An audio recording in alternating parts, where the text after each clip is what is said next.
Buenos días, hermanos. Tomen asiento, por favor.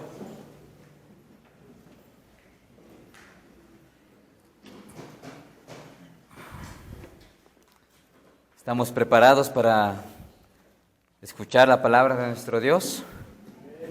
¿Sí? Como muestras, listos y preparados, ¿no?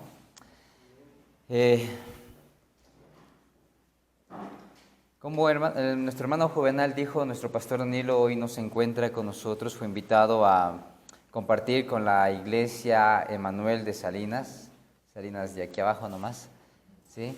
Un tiempo de acción de gracias y qué bueno que podamos compartir con nuestros hermanos en la fe allá también. Así que con esto en mente, hermanos queridos, con esta información vamos a empezar nuestro tema en esta mañana de la prédica de la enseñanza que el Señor tiene preparado para nosotros. Regresamos al libro de Hechos. Sé que hicimos una pausa por algunos temas, que empezamos con la celebración del Día del Padre y después se dieron algunas otras cosas, pero retomamos, hermanos, nuestro estudio del libro de los Hechos y vamos hasta el capítulo 19, en donde precisamente, hermanos queridos, ya lo habíamos estudiado la última lección tuvimos de esto, y vimos cómo Lucas narra uno de los mayores avivamientos registrados en Hechos. Si podemos observar o recordar un poco la progresión de este capítulo, desde los versículos 17 al 20, leemos que muchos hombres, mucha gente en Éfeso empezaba a confesar públicamente sus pecados, abandonando la hechicería, e incluso quemando estos libros que eran muy valiosos, que representaban estatus social, seguridad económica, los quemaban en las calles. Muchos entregaban su vida al Señor Jesucristo, y esto no fue simplemente el resultado de una reforma moral para los efesios. Lucas resume que todo esto es obra de una frase teológica con la que él termina en el versículo 20, así crecía poderosamente y prevalecía la palabra del Señor. Y este versículo es clave, hermanos queridos, para entender lo que sigue. El disturbio en Éfeso no es un relato aislado. A partir de los versículos 23 al 41, va a ser el objeto de nuestro estudio en esta mañana, hermanos, ¿sí? El disturbio en Éfeso no fue un hecho aislado. Es la reacción del reino de las tinieblas frente al avance victorioso del reino de Cristo. En otras palabras, hermanos queridos, el conflicto no comienza porque Pablo empezó a atacar la religión de los efesios, de la ciudad de ese lugar. Comienza porque Cristo estaba derrotando la falsedad de los ídolos mediante la predicación del Evangelio. Y esta realidad, hermanos queridos, es la que fue anunciada por Jesucristo. Edificaré mi iglesia y las puertas del Hades no prevalecerán contra ella. Hermanos, la iglesia avanza. El reino de Satanás retrocede. Y escucha, eso produce oposición. Cuando Cristo reina por medio del Evangelio, los ídolos son desenmascarados. El mundo reacciona con hostilidad, pero Dios preserva soberanamente el avance de su reino. Así que el tema para esta mañana, hermanos queridos, es el reino de Cristo frente a los ídolos del mundo. Quisiera pedirles que se pongan en pie. Vamos a orar. Vamos a pedir a nuestro Dios que nos dé sabiduría, ¿sí? Oremos. Amado Señor, gracias te damos en este día por darnos la oportunidad de reunirnos otro domingo más, en el cual, mi Dios, tú has puesto el querer como el hacer en nuestras vidas, para congregarnos también, Señor, y por tu gracia y tu misericordia estamos aquí. Pedimos, Padre, que tu Santo Espíritu hoy nos dé el entendimiento y la capacidad, Señor, para poner atención y entender tu palabra. Mi Dios, que esa enseñanza quede atesorada en nuestro corazón, pero sobre todo, mi Dios, que podamos ponerlo en práctica en nuestras vidas. Y Dios, como dice tu palabra, no queremos ser solamente oidores, olvidadizos de lo que hoy vamos a escuchar. Queremos convertirnos en hacedores obedientes de tu palabra, de tu verdad, Señor. Que esto sea una realidad en la vida de cada uno de nosotros, Padre. Pedimos esto en el nombre de Jesús. Amén. Puedes tomar asiento, hermano querido.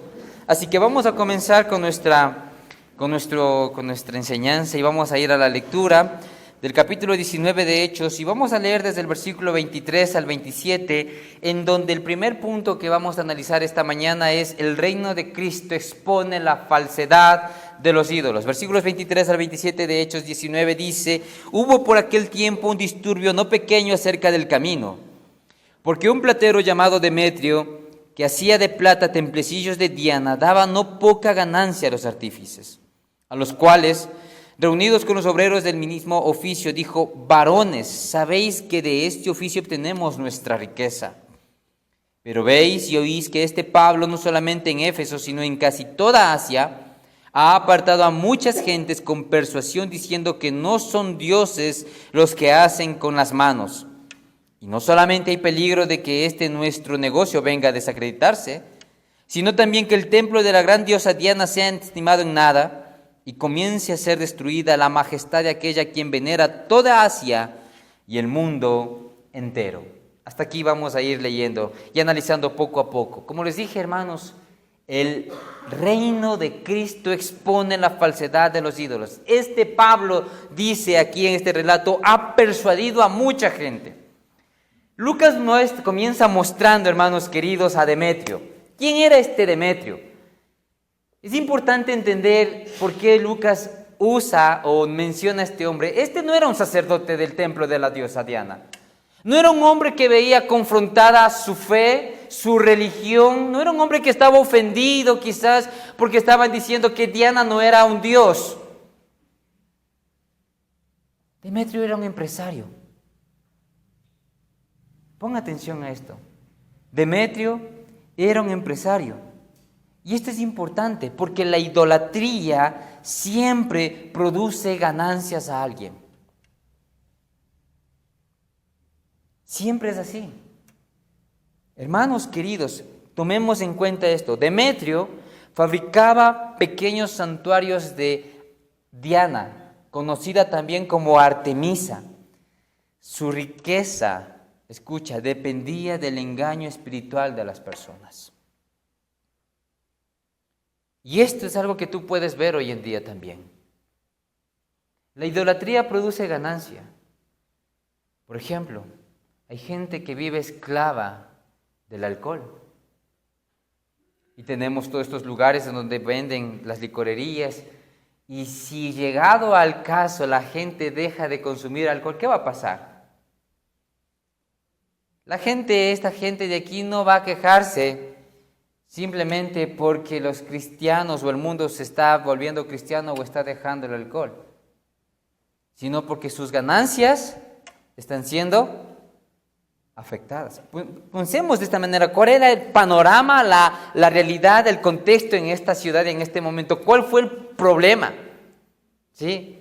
El problema no se dio porque simplemente el apóstol Pablo empezó a predicar el evangelio y la gente empezó a creer y a dejar de adorar dioses falsos. El problema fue que la ganancia económica de ese momento, de esas personas, estaba siendo afectada. Porque el evangelio comenzó a destruir ese mercado. Y observemos cuidadosamente cuál fue el argumento en el versículo 27. ¿Sí? No dice el texto que Pablo está equivocado. No está diciendo Demetrio que Pablo está equivocado con su religión, con lo que él está enseñando y ellos tienen la verdad. No está defendiendo su fe. ¿Sí? Dice que nuestro negocio corre peligro. El verdadero Dios de este hombre no era Diana, el verdadero Dios de este hombre era el dinero. ¿Sí? Artemisa, esta diosa Diana conocida ahí, era solamente el medio por el cual él conservaba su ganancia. Y aquí Lucas, el autor de Hechos, desenmascara la esencia de la idolatría. Hermanos, la idolatría nunca comienza con una estatua. Comienza con un corazón que ama más a la creación que al creador. Comienza con un corazón que ama más las cosas de este mundo o incluso tú mismo antes que al Creador. Eso es la idolatría. Y cuando tu corazón ama más eso, tú estás abandonando y cambiando la gloria de Dios por cualquier otra cosa creada. Y eso es precisamente lo que el apóstol Pablo explica en Romanos 1:25. ¿Alguien puede leerlo, por favor? Romanos 1:25.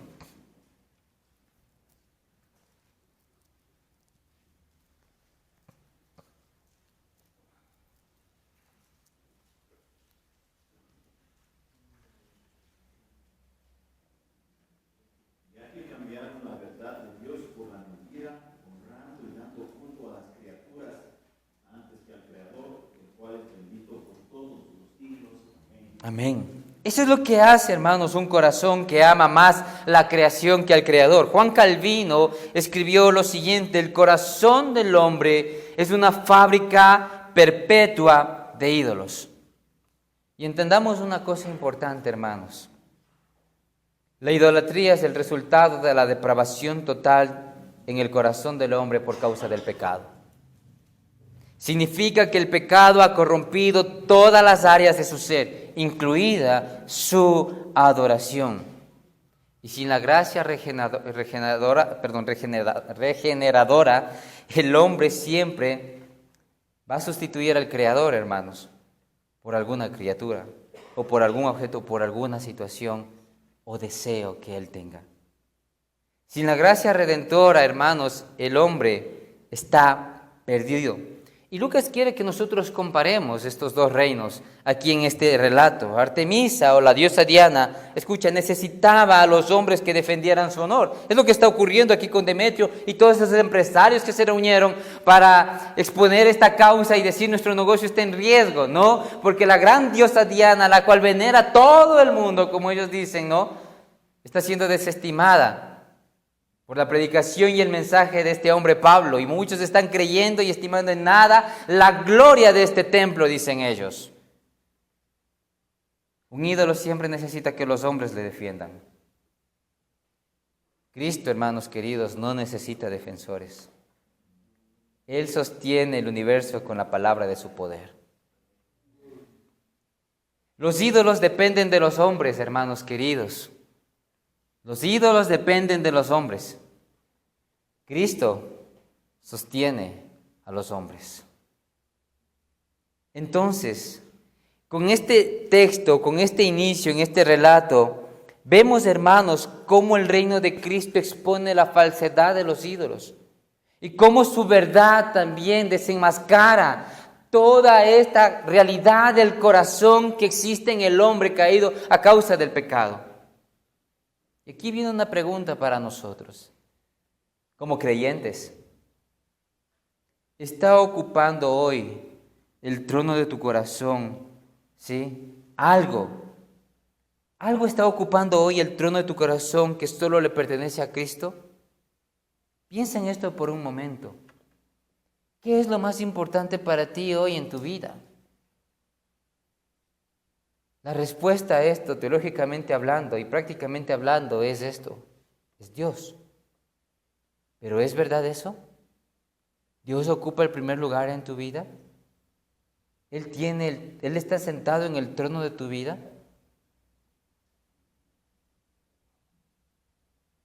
¿O no quieres dejar algunas cosas porque piensas que estás perdiendo algo, como Demetrio en este momento? Hermanos, antes de señalar a los ídolos de nuestra cultura, debemos preguntarnos por los ídolos de nuestro propio corazón. ¿Qué es aquello cuya pérdida haría temblar tu confianza en Dios? Piensa por un momento. Si perder mi trabajo destruye mi paz, quizás mi seguridad está en el trabajo y no en Cristo. Si perder mis bienes me llena de desesperación, quizás mi confianza está en el dinero. Si vivo buscando desesperadamente la aprobación de otros, tal vez he convertido la aceptación humana en un ídolo. A veces las cosas buenas también pueden convertirse en un ídolo. Si yo digo y pienso que si mi mamá se muere, yo también me muero, entonces eso se ha convertido en un ídolo para ti. Tal vez puedes decir de tus hijos, yo vivo por mis hijos son todo en este mundo.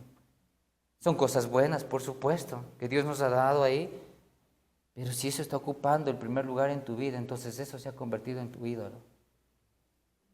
Y todo aquello, hermano, que es importante, ocupa el lugar que Dios le corresponde en tu vida, eso es un ídolo. Y la verdad del Evangelio confronta esa falsedad.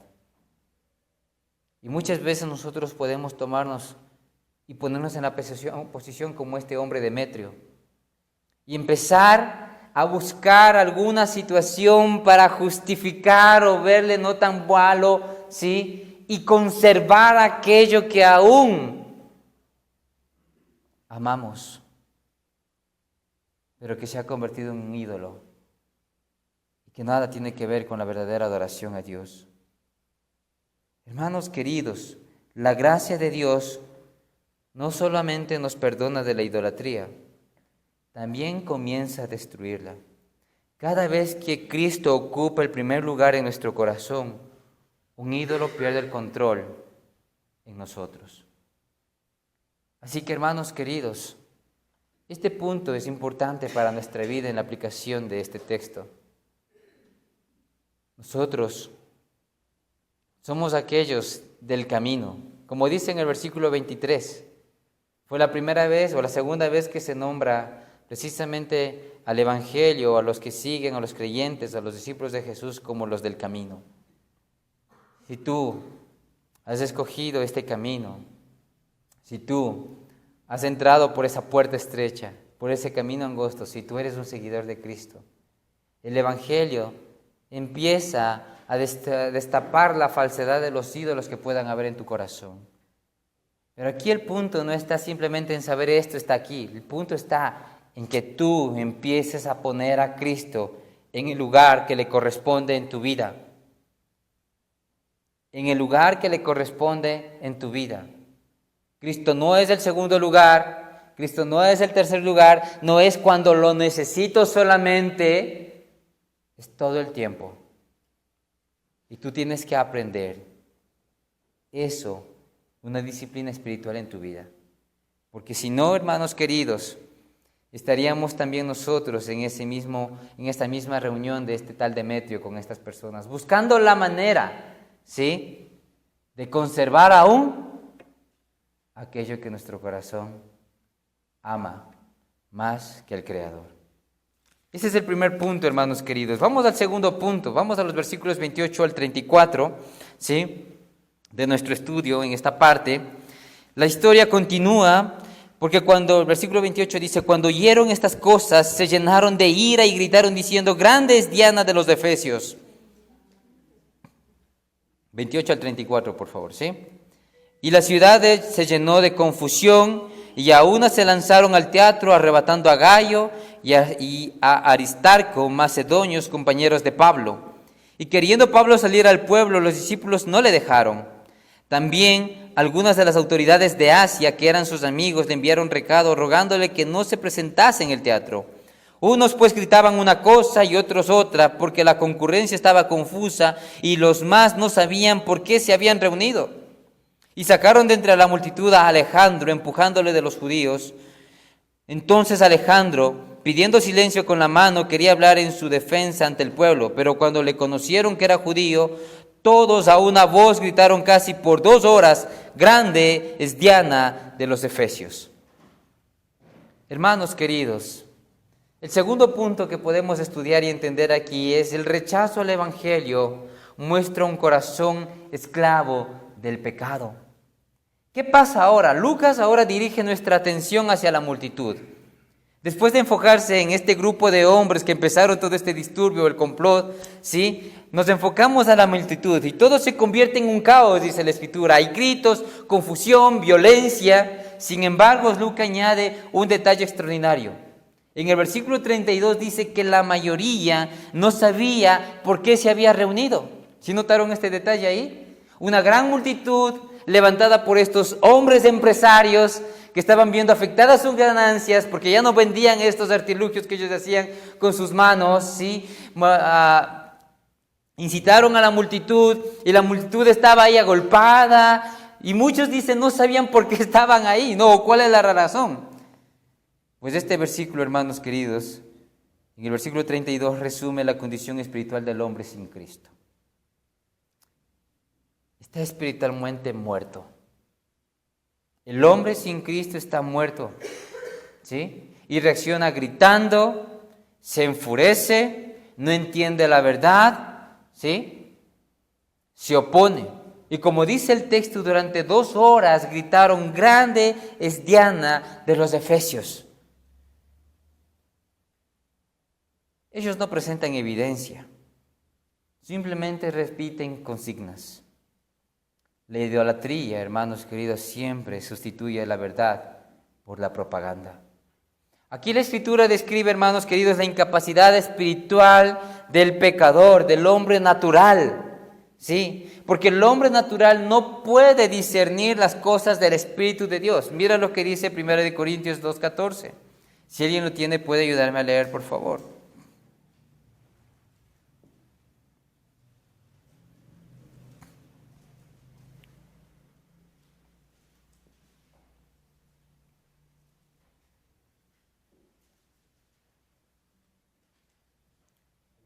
Gracias. Pero el hombre natural no percibe las cosas que son del Espíritu de Dios, porque para él son locura y no las puede entender, porque se han de discernir espiritualmente. Amén, hermanos queridos. No es simplemente falta de información. La gente que estaba aquí, agolpada y como dice el texto, no sabían ni por qué estaban ahí, no es simplemente falta de información, hermanos queridos, es esclavitud moral. Jesús dijo en Juan 8:34, todo el que practica pecado es esclavo del pecado, ¿sí? La multitud, hermanos queridos, ilustra lo que Pablo describe en Efesios capítulo 2, versículo 1. Estamos muertos en sus delitos y pecados. No se necesitan solamente mejores argumentos, se necesita un nuevo corazón y Cristo es ese punto. Hermanos, en esta parte de la historia vemos algo interesante con respecto a la multitud. Es verdad que mucha gente estaba creyendo en el camino, en el Evangelio. Es verdad que mucha gente empezó a abandonar la idolatría. Es verdad que muchos demostraron a través de acciones públicas su fe en Jesucristo. Pero también asimismo una gran mayoría no había creído y no creía. Y esta gran mayoría, hermanos queridos, estaba aquí con estas personas gritando sin cesar durante 2 horas un argumento que quizás ni ellos mismos entendían, porque ese es el resultado de un corazón caído, de un corazón que está muerto en sus delitos y pecados. Mientras la multitud grita para defender a una diosa inexistente, hermanos queridos, Cristo reina silenciosamente desde su trono. Jesucristo no necesita demostrar su autoridad, ya la posee. Los hombres pueden rechazar al Rey, pero jamás podrán destronarlo, hermanos queridos. El Salmo capítulo 2 dice, Él mora en los cielos, el que mora en los cielos se reirá de ellos. Y esto es importante, hermanos queridos, porque en el mundo nosotros vamos a encontrar oposición. ¿Tú has visto esto como cristiano? Y no me refiero solamente a aquellas noticias que salen y que son realidad en las redes sociales, cuando ves la oposición en otros países en donde cristianos son asesinados por multitudes, por turbas enardecidas, ¿sí? Yo creo que tú sabes de eso y has visto que cada semana están asesinando personas, quemando templos. Y eso, hermanos queridos, ¿cuál es el resultado? Es el resultado de un corazón caído, de gente que está muerta en sus delitos y pecados, de gente que no es simplemente que no tiene la información adecuada, está muerta, de gente que sigue las masas, de gente que se exalta y se enoja porque no puede entender las cosas espirituales, porque no las puede entender. Hermanos, cuando tú ves a una persona que se opone al Evangelio, cuando tú ves a una persona que se opone y te critica o te juzga o te hace la vida imposible, como decimos nosotros, ¿no? Sea en tu trabajo, sea en tu lugar de estudio, sea en tu propio barrio, tal vez tu propia familia, en tu propia casa, se opone a ti, ¿sí? Hermano, eso es el resultado de cómo el Evangelio muestra y revela el corazón esclavo de la gente. Y ahí nosotros estamos en medio de todo esto. ¿Para hacer qué, hermanos queridos? Para hacer lo siguiente, escucha con atención. Si hoy nosotros creemos en el Evangelio, no es porque fuimos mucho más inteligentes o más sensibles espiritualmente. Es porque Dios tuvo misericordia de nosotros. Porque si Dios no hubiera tenido esa misericordia, tú y yo también estuviéramos en esas multitudes, enojados, gritando consignas, sin saber por qué. Pero Dios tuvo misericordia de nosotros. Y esto debe producir dos actitudes en la vida del corazón del creyente, ante el enojo, ante la oposición del mundo al Evangelio. La primera es humildad, ¿sí? No hay lugar para el orgullo espiritual. No hay lugar para decir yo soy mejor que tú, yo era antes como tú y ahora ya he cambiado. No hay lugar para eso. No hay lugar para menospreciar. Y la segunda actitud es compasión. Cuando vemos a una sociedad que rechaza a Cristo, cuando vemos a una sociedad hostil, cuando vemos a una sociedad que se opone violentamente al Evangelio y ataca, nosotros no debemos responder con desprecio ni con enojo. Respondemos con lágrimas, porque sabemos que solamente la gracia soberana puede abrir los ojos de esas personas pecadoras. Por esa razón nosotros oramos. Y por esa razón nosotros predicamos el Evangelio. Porque este pasaje, hermanos, nos recuerda que el problema más profundo del hombre no es intelectual, sino espiritual. ¿Sí? Dependemos del Espíritu Santo. Dependemos totalmente de Él. Porque sabemos, hermanos queridos, que solo Dios, solo Cristo puede resucitar a quien que está muerto espiritualmente. Y piensa en esto y responde a esta pregunta para ti mismo. Cuando ves a un incrédulo cercano a ti y que es hostil y se opone y te hace la vida de cuadritos, como decimos, ¿no? ¿Reaccionas con frustración o recuerdas que tú también necesitaste la gracia irresistible de Dios para que tu vida pase de muerte a vida? Recuerda eso, ¿sí? Esto es importante porque esto sucedió aquí. Esto sucedió aquí, hermanos queridos. Amén. Continuemos. Vamos ahora a los versículos 35 y 41 para ir terminando nuestro último punto, en donde podemos ver, escucha hermano, que Dios protege y garantiza la victoria de la iglesia. 35 al 41 dice: entonces el escribano, cuando había apaciguado a la multitud, dijo: varones efesios, ¿y quién es el hombre que no sabe que la ciudad de los efesios es guardiana del templo de la gran diosa Diana y de la imagen venida de Júpiter?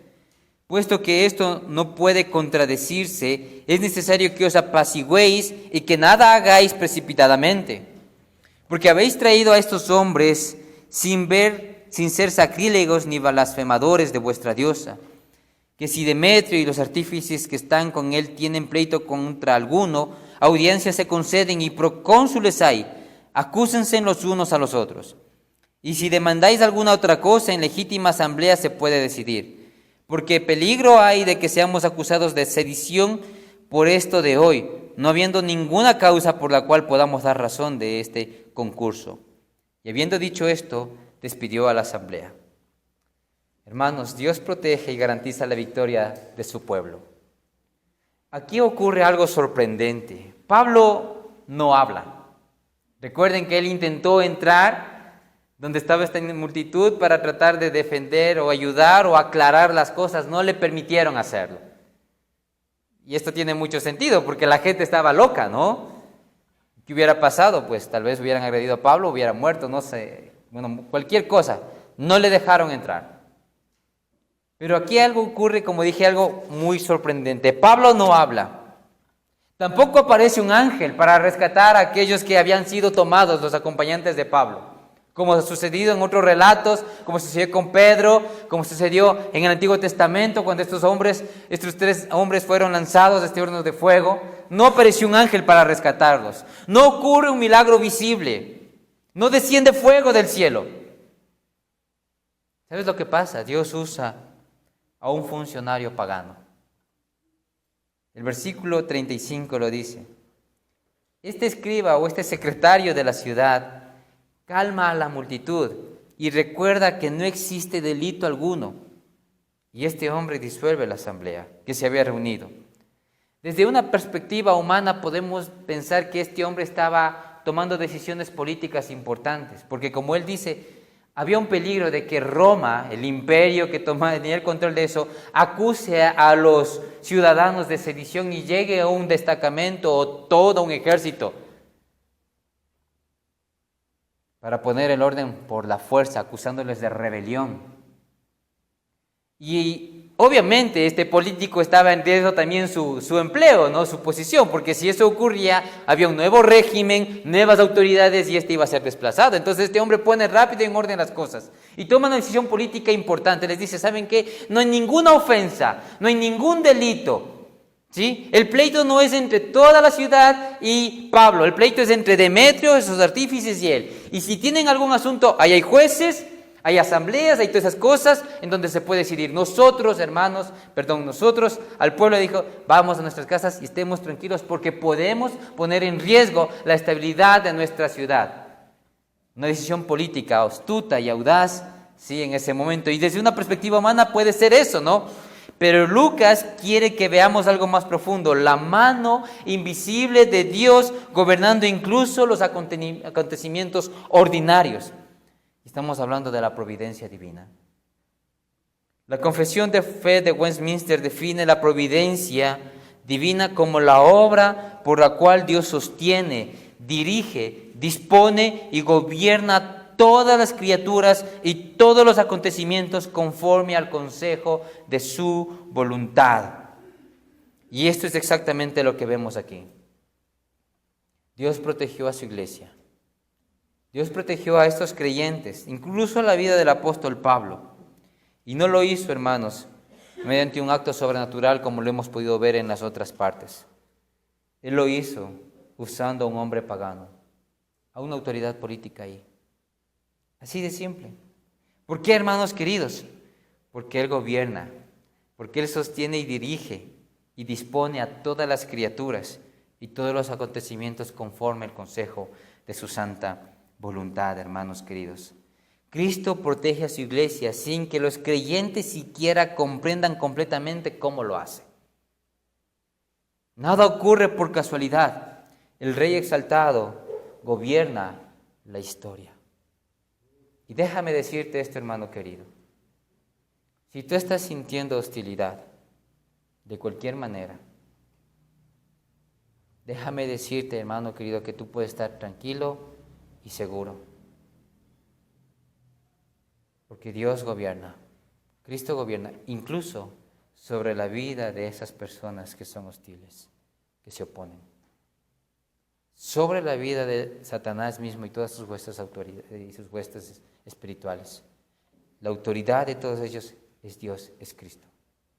Porque recuerda lo que Él dijo en Mateo 28, versículo 18, toda autoridad, toda potestad, todo dominio me es dado tanto en el cielo como en la tierra. Él gobierna, hermanos queridos.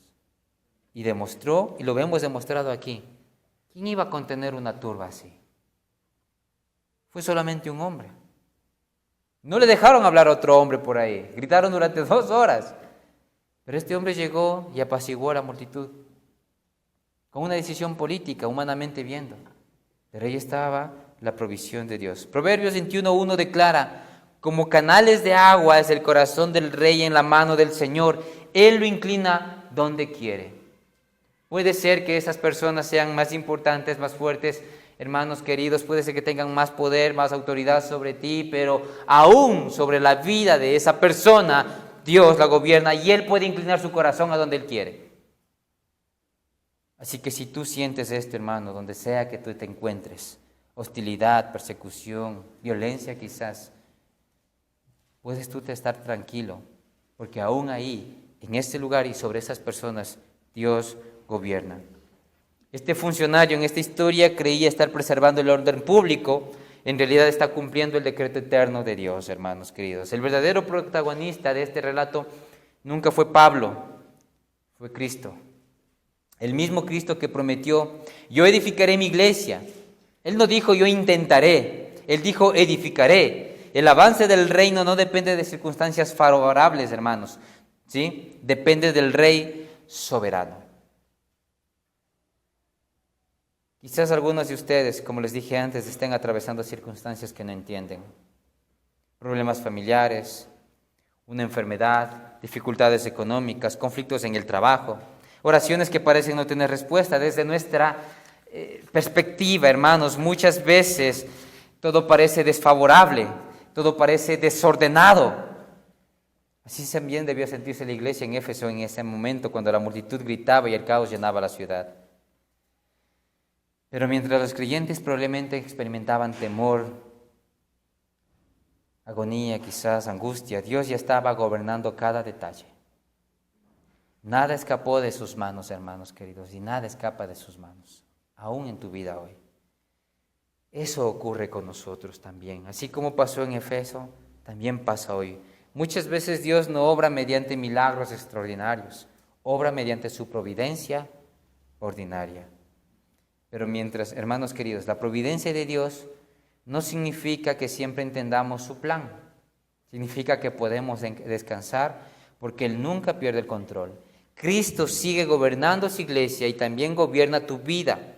Nada de lo que estés enfrentando hoy, ¿sí?, ha escapado al conocimiento de tu Salvador. Amén.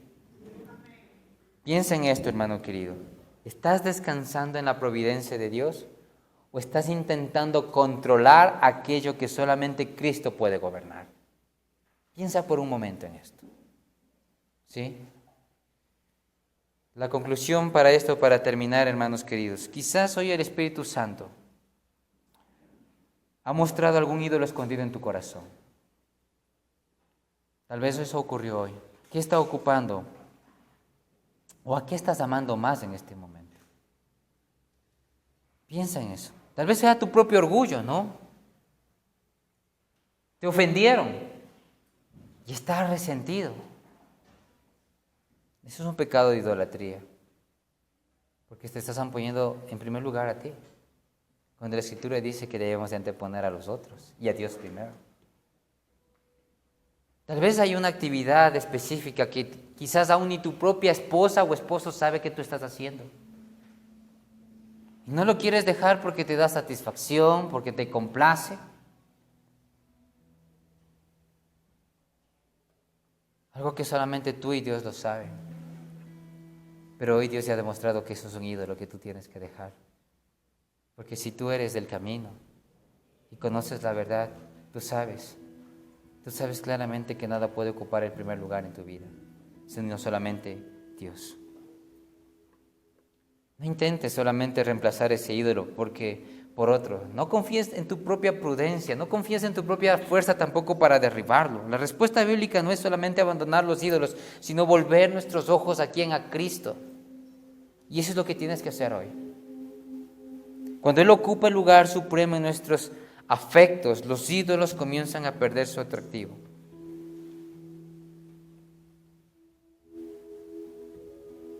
Tal vez hoy tú también, como habíamos visto, estás sintiendo temor por alguna circunstancia. Hay cosas que tú no entiendes. ¿Por qué te pasan a ti? Pero piensa también que la providencia de Dios está ahí y gobierna sobre todo. Incluso sobre esos eventos adversos. Nada está fuera de su control. Y aun cuando en este momento puedes tener miedo quizás, aun cuando en este momento no sepas qué hacer, déjame decirte que el plan eterno de Dios ya está gobernando y está en acción. Y que Él va a cuidar de ti. Así como lo hizo en ese momento con los creyentes en Éfeso. Lo hace hoy y lo hará mañana, porque Dios es fiel. Y Él dijo claramente, las puertas del infierno no van a prevalecer contra la iglesia. Y Dios nos ha mandado a estar aquí, en este mundo y ser luz. Y derribando ídolos, mis hermanos, no a la fuerza, ni con guerra, ni con pleito, sino con la predicación del Evangelio. Y eso empieza desde nuestra propia vida y se expande y se muestra y afecta, hermanos, la sociedad donde nosotros estamos. Afecta, porque somos luz y somos la sal de esta tierra. Y a eso te ha llamado el Señor.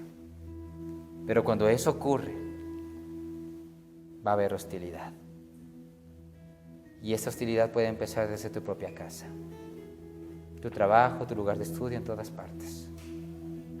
Pero no te asustes y no tengas miedo, porque la providencia de Dios está ahí y gobierna para siempre. Amén. Vamos a orar, hermanos queridos. Cierra tus ojos, inclina tu cabeza. La invitación es sencilla, mis hermanos. La invitación del Evangelio es sencilla y a la vez profunda. Arrepiéntete de tus ídolos. Cree en Cristo y descansa en el Rey que reina sobre la historia, sobre su iglesia, sobre tu propia vida. Padre Celestial, gracias te damos en esta mañana por darnos la oportunidad de estudiar y aprender esto. Gracias, Señor, porque el poder de tu Evangelio, Señor, nos da vida. Señor, mi Dios, nos hace parte de tu pueblo, nos hace tus hijos. Pero sabemos también, Señor, que tú reinas en nuestras vidas y reinas en el universo, tanto en los cielos como en la tierra. Y aun cuando en este mundo podamos encontrar oposición y hostilidad, y aun, Señor, cuando esas personas puedan agredirnos y lastimarnos o aun quitar nuestra propia vida, sabemos que tú reinas. Y que nada, Señor, y ninguna circunstancia sucede por casualidad o accidente, pues tú tienes el control absoluto de todo. Y tu plan eterno, Señor, preparado para nuestra vida, la vida de tu iglesia, Señor, se mantendrá y se cumplirá, porque tú gobiernas y podemos descansar en ello, Señor. Danos la fuerza, Padre Celestial, danos el valor para creer, Señor, y entender esto. Danos la capacidad, Señor, para aplicarlo en nuestras vidas. Por favor, mi Dios, que tu Espíritu Santo nos redarguya y que podamos vivir, Señor, siempre a la luz de tu verdad, derribando ídolos, Señor, primeramente en nuestra vida, siendo luz, impactando la sociedad donde estamos y confiando en ti solamente, mi Dios, porque sabemos que tú tienes el control de cada circunstancia y cada evento en nuestra vida. Gracias, Señor, porque en ti tenemos la victoria y somos más que vencedores. También te damos gracias, Señor, por las ofrendas que hoy podemos recoger. Como enseña tu palabra, Señor, hemos apartado lo que a ti te corresponde y con alegría te damos. Porque tú amas al dador alegre, Señor. Bendice nuestros hogares, nuestros trabajos, los negocios, las empresas, Señor. Que podamos tener lo necesario para sostener nuestros hogares, pero también para compartir con otros. Señor, y que lo que tengamos, lo que hoy traemos ante ti, tú bendigas para que esto sirva para el sostenimiento de este lugar, pero sobre todo para la expansión de tu reino aquí en la tierra. Gracias te damos, mi Dios, y oramos en el nombre de Jesús. Amén.